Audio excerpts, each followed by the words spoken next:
I love Mohammad पर case हो जाता है और आई लव मोहम्मद मस्जिद से जब एक पोस्टर निकलता है तो जिन लोग मस्जिद से ताल्लुक़ रखते हैं उन पर मुकदमा दर्ज हो जाता है। ये मस्जिद हमारी 1926-27 की कच्ची थी। सन 62 में हमारे बुज़ुर्गों ने ये पक्की करा दी। उससे आज तक हम इसकी देखभाल पे थे। उन्होंने ये कर दिया कि यहाँ कब्रिस्तान की 10 बीसे ज़मीन कब्रिस्तान की, जिसमें 3 नाम दिए हैं हमारे और एक मस्जिद। उसके बाद हम पे मुकदमा जाहिर कर दिया। तहसीलदार के यहाँ मुकदमा चला, उन्होंने खारिज कर दिया। हमने डीएम के यहाँ डाल दिया। उन्होंने 1 तारीख डाल के दूसरी तारीख पे नए डीएम साहब आए, उन्होंने खारिज कर सुबह को मस्जिद तोड़ दी। अगर मस्जिद में पोस्टर नहीं निकलेगा आई लव मोहम्मद के या झंडा नहीं निकलेगा तो और क्या कोई हिंदुओं को उसका राम का नाम थोड़ी निकलेगा। उनका कहना ये था कि ये जो है मस्जिद कब्रिस्तान की जगह पर बनी है और कब्रिस्तान जो है सरकारी प्रॉपर्टी है। हमारा उनसे कहना ये था कि जब कब्रिस्तान की जगह, अगर ये कब्रिस्तान की जगह पर बनी है तब भी ये प्रॉपर्टी वक्फ की है, चाहे बकबाई यूज़र है या बकबाई बे है, कि अगर ये वक्फ की प्रॉपर्टी है तो क्या ये कोर्ट इसको सुन सकती है या नहीं। नमस्कार दोस्तों, मेरा नाम हैदर अब्बास नकवी है और आप लोग मुझको इस वक्त दा स्वतंत्र पर देख रहे हैं। आई लव मोहम्मद पर केस हो जाता है और आई लव मोहम्मद मस्जिद से जब एक पोस्टर निकलता है तो जिन लोग मस्जिद से ताल्लुक़ रखते हैं उन पर मुकदमा दर्ज हो जाता है। ये पहले भी एक आवाज़ उठी थी कि आई लव मोहम्मद रखना बोलना क्या गुनाह हो गया है। आज हमारे साथ संभल से भाई साहब का क्या नाम है? जाकिर हुसैन। जाकिर हुसैन साहब है। क्या ये मामला था, उसको पूरा बता पाएंगे आप? ये मस्जिद का हमारी का झगड़ा चल रहा था। ये मस्जिद हमारी 1926-27 की कच्ची थी। सन 62 में हमारे बुज़ुर्गों ने ये पक्की करा दी। उससे आज तक हम इसकी देखभाल पे थे। उन्होंने ये कर दिया कि यहाँ कब्रिस्तान की 10 बीसे ज़मीन कब्रिस्तान की, जिसमें 3 नाम दिए हैं हमारे और एक मस्जिद। उसमें मस्जिद दी। उसके बाद हम पे मुकदमा जाहिर कर दिया और मस्जिद तहसीलदार के यहाँ मुकदमा चला, उन्होंने खारिज कर दिया। हमने डीएम के यहाँ डाल दिया। उन्होंने 1 तारीख डाल के दूसरी तारीख पे नए डीएम साहब आए, उन्होंने खारिज कर सुबह को मस्जिद तोड़ दी। बहुत पुरानी मस्जिद थी और गांव में और कोई मस्जिद नहीं है। अब नमाज के लिए भी कहीं जगह नहीं है अभी। पर उसके बाद टीवी में सब जगह विजुअल आ रहे थे कि वो लोग पुलिस वाला ऊपर जाता है, वहाँ से एक पोस्टर निकालता है आई लव मोहम्मद। वो क्या मामला था? पोस्टर वोस्टर कुछ नहीं थे। झंडा जरूर एक मस्जिद पे वो 12 बाड़ा लगा हुआ था। झंडा लगा हुआ था मगर पोस्टर वोस्टर कुछ नहीं थे। तो फिर वो जो अगर वो पुलिस वाला पोस्टर वो फिर कहाँ से दिखा? पता नहीं कहाँ से दिखा रहे हैं। मतलब कि आप कह रहे हैं कि उस मस्जिद के भी उसमें तो है, तो आई लव मोहम्मद के कहीं वैसे तो है नहीं। अच्छा। अगर मस्जिद में पोस्टर नहीं निकलेगा आई लव मोहम्मद के या झंडा नहीं निकलेगा तो और क्या कोई हिंदुओं को उसका राम का नाम थोड़ी निकलेगा। बिल्कुल। तो ये अब आप किन किन लोगों पर केस हुआ है? हम पे 7 लोगों पर केस है। अच्छा। हाँ। उनकी क्या एज है जिन जिन लोगों पर केस हुआ? सब ये सबसे बड़ा तो मैं ही हूँ। अच्छा। 70-72 साल की उम्र है मेरी और मुझसे कुछ छोटे हैं। अच्छा। हाँ, किसी की 40 साल है, किसी की 30 साल है। और तो को जो मस्जिद टूटी है उसका कुछ कंपनसेशन कुछ उसको देने के लिए किस तरह देने के लिए 1,30,000 बताए थे हमसे पहले ही। अब तो हमसे कुछ बताया नहीं है अभी। अच्छा।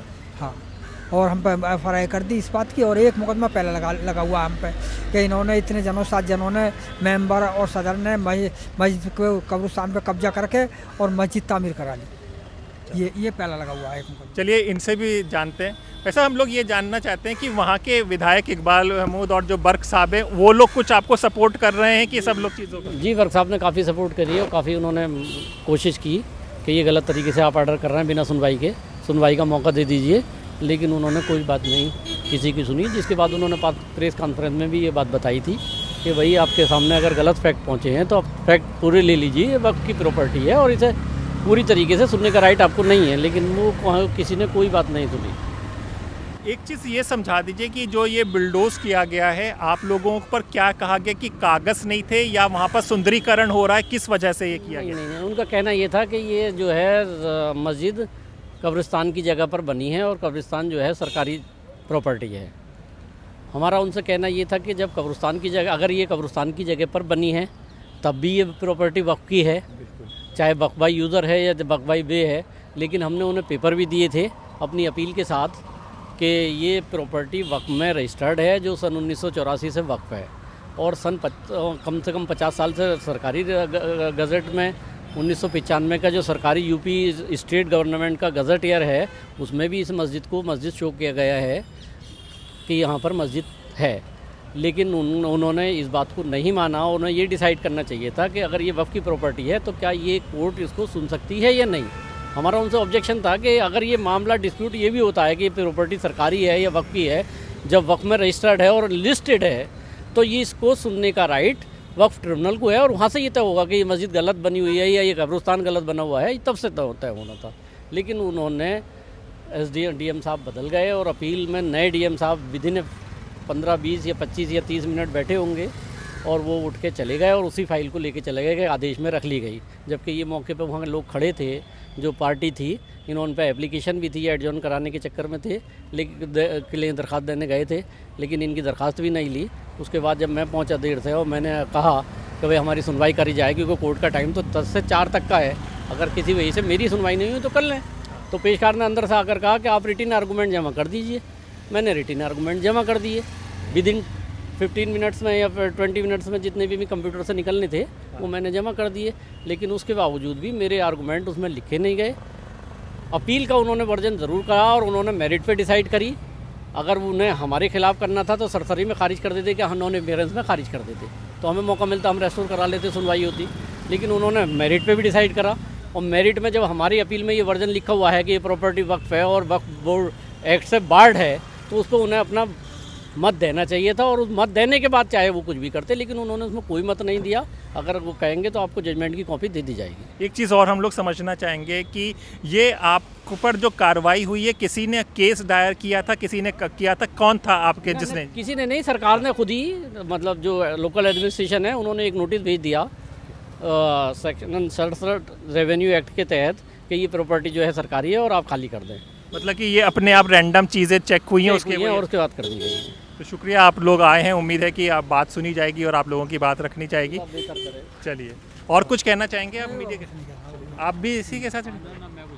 चलिए, तो देखिए ये लोग संभल से आए थे, अपनी बात रखने के लिए आए थे। इन्होंने बताया कि किस तरह से कार्रवाई हुई है और कार्रवाई के बाद तुरंत एक्शन हो गया है। तो अब क्या होगा, इनका मसला कोर्ट पे जाएगा, कुछ राहत मिलेगी नहीं मिलेगी, और फिर आई लव मोहम्मद की भी बात आपको हम लोगों ने बताई। तो इस तरह की चर्चा दा स्वतंत्र पर जारी रहेगी। अपने दोस्त हैदराबाद नफ़ी को इजाज़त दें, फिर होगी मुलाकात, तब तक के लिए नमस्कार। घर भी नहीं रुक पा रहे हैं हम, इस वजह से बाहर इधर आधर ही रह रहे हैं, और हमारे संग बहुत जास्ती हुई है, बहुत कमी हुई है। हम मस्जिद से कहाँ जाएंगे, नमाज कहाँ अदा करेंगे हम, बहुत काम खराब है हमारा गांव का। किसान आदमी अपना करना खाना है, हमें बहुत डर महसूस हो रहा है, पुलिस का बहुत डर है। हमारी मस्जिद आई, हमारे केस तैयार करने तैयार है, क्या पता क्या गलत है, वो अल्लाह का नाम या भगवान का नाम न लेते किसी का। हमारे तो वो प्यारे नबी है जो हम उन्हें याद कर रहे हैं, और तुम दुनिया भरे के लगे लगा का हमें तुम फांसना चाह रहे हो। अब जो भी है सही है, सही है। और क्या सरकार के आगे क्या चीज़ है बताओ।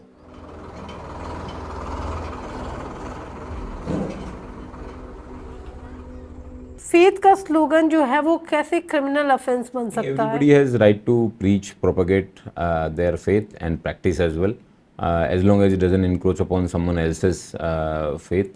तो आई थिंक उसी के रूब्रिक में ही ये इन्वेस्टिगेशन है, वो किया जाएगा और उसी के ही तहत है। किसी भी व्यक्ति के अधिकारों का हनन है वो किसी भी सूरत में नहीं होने दिया जाएगा। At first place, this should be a criminal offense even, and if it is, then Whether the it is question. a criminal offense or not, it is a part of scrutiny by the जो local अभिमत है, इसका legal opinion है, वो लेने के बाद ही इस तरीके की एफआईआर है वो रजिस्टर की गई है। और इन्वेस्टिगेशन में अभी तक किसी व्यक्ति को ना गिरफ्तार किया गया है ना ऐसी कोई बात है, उसमें इन्वेस्टिगेशन है वो कंटिन्यू हो रहा है, जो भी विधिक कार्रवाई है उसमें कर ली जाएगी। लेकिन आप ये मानते हैं कि ये जो बेस है एफआईआर का, वो आपको गलत नहीं लग रहा कि why this should be even an FIR? परिस्थितियां हैं, जिन सर्कमस्टांसेस के अंदर, जिन गांव में जिस तरीके के लोग जिस जगहों पे रह रहे हैं, क्या चीज़ किस जगह पे बोली जाती है, क्या कही जाती है, किस तरीके के लोगों के घरों पे पोस्टर्स चिपकाए जाते हैं, उससे दूसरी कम्युनिटी के ऊपर क्या इम्पैक्ट पड़ता है, ये तमाम परिस्थितियां हैं। LIU की लोकल इंटेलिजेंस की रिपोर्ट भी होती है, लॉ एंड ऑर्डर होता है, तमाम चीज़ों को देखने के बाद में पुलिस के द्वारा विधि सम्मत कार्रवाई की जाती है और उसी हिसाब से कार्रवाई वो की गई है। ठीक, थैंक यू। हमारी ये सन 84 से वक्फ में रजिस्टर्ड है, सन 84 में वक्फ में रजिस्टर्ड सरकार द्वारा की गई है, और वो उन्होंने सरकार ने ही वक्फ में दर्ज कराई गई। और जो सन 1984 के वक्फ बोर्ड में रजिस्टर्ड होने के बावजूद वो लिस्ट में थी, तो ये वक्फ की प्रॉपर्टी हुई, और जब वक्फ की प्रॉपर्टी हो गई तो वक्फ में ट्रिब्यूनल को सुनने का राइट था, इन्हें कोई सुनने का, ये हमारा ऑब्जेक्शन था।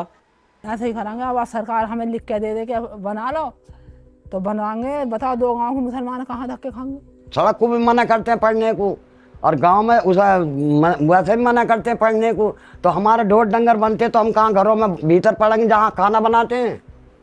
हमें तो मस्जिद चाहिए, जहाँ कहीं भी दें में हमें मस्जिद बना कर दें।